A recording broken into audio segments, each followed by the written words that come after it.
Why everything will be okay is a terrible thing to say. It's one of the first phrases our parents say to us. Don't worry, everything will be okay. Whether you've fallen over, crashed your bike, or lost a pet, we grow up hearing and then repeating that phrase. We all do it, it's natural. It makes us all feel better to hear it, even to say it. The trouble is, sometimes it's a lie, and that has some very bad consequences. The problem with the phrase, don't worry, everything will be okay, is that the very strong implication is that things will fix themselves or that someone else will sort things out. It takes away responsibility from the person who is told it. It even takes away responsibility to act from the person saying it. When you fall off your bicycle age 6 and your mum rubs your scuffed knee, it's completely reasonable to use the phrase.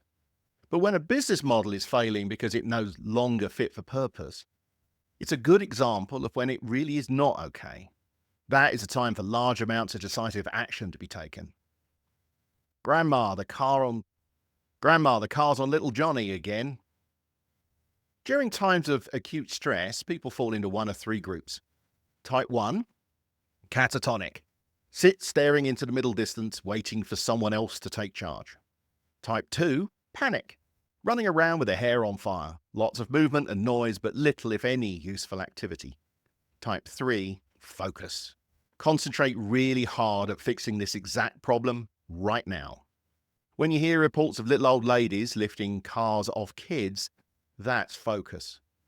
Everyone falls into one of these three types, and until the chips are down, until it's truly do or die, it's very hard to tell how people are going to react. Hence big men running around screaming and little old ladies lifting cars.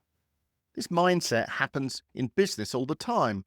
After all, businesses are simply a bunch of people and therefore end up having a personality, just like people do. It's typically that the CEO mixed with some of their other senior leadership types. Highly siloed companies can, as a result, appear almost schizophrenic as different personalities interact. End of the world. The catatonic types often just lose the motivation to continue. They shrug and say the game's up. It was good while it lasted. They wait for the inevitable, doing their specific job, washing the dishes on the Titanic. They go quietly into the night. Often, that actually becomes a self-fulfilling prophecy. Charge. The panickers start working harder and harder. We're not hitting the goals? We'll outwork the problem. Run up the mountain. The problem is that as success changes in the market, they're often using the wrong tools and running up the wrong mountain. Being better at doing something that is no longer a successful strategy simply means you fall quicker. Being better at doing something that is no longer a successful strategy simply means you fail quicker. Businesses with this strategy often work harder, partly to try and win, and often to stop thinking. Thinking, after all, can be very frightening. What if what we're doing now is the wrong answer? What if everything we're good at is no longer true or even matters? What then? What if everything really isn't going to be all right? It just increases the panic. Refusing to go quietly into the night is only useful if your plan extends beyond simply screaming as you die.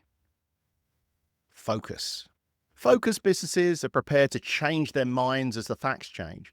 If a business model doesn't work for them, they change the business model. One of the most important characteristics of this type is the ability to remain calm under pressure and give themselves the time to think. Gather data, go where the data leads. Throw away the ideas that no longer work and find those that do. Businesses like this actively court different ideas, whether from internal or external sources. They don't pretend to know the answers, instead often returning to first principles to build up a new worldview. Many startups pivot, but it gets harder and harder as the business grows. That doesn't make it any less important. Where are the adults? Our society is one in which far too many of us think that someone else, some sort of adult, is going to come along and make everything okay. After all, that's surely the only way to explain our own behavior. I've watched many businesses over the years fail because they continue to work hard, often ever harder, at the wrong things or simply succumb to the inevitable. They believe their own narrative. Unfortunately, I've got some bad news. It's time to step up. The adults aren't coming. The adults are us. There are no more adulty adults waiting to sweep in, rub our knee, and fix it for us. We reject answers we don't like or don't fit our worldview, but just because we don't like something doesn't mean it's not true. Time's up, kids. When your market is changing under your feet, the time to sit back safe in the knowledge that it's going to be okay in the end is over.